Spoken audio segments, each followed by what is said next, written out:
വിളംബൂർക്കാവിൽ പാലമഹോത്സവത്തിൻ്റെ രണ്ടാമത്തെ ദിവസമാണിന്ന്. വിളംബൂർക്കാവിൽ ഉത്സവങ്ങൾ നടന്നുകൊണ്ടിരിക്കുന്ന ദിവസം.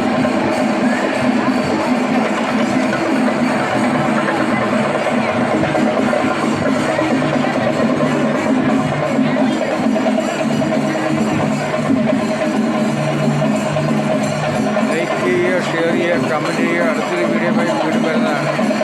തങ്കച്ചൻ കൈപ്പട്ടൂരാണ്.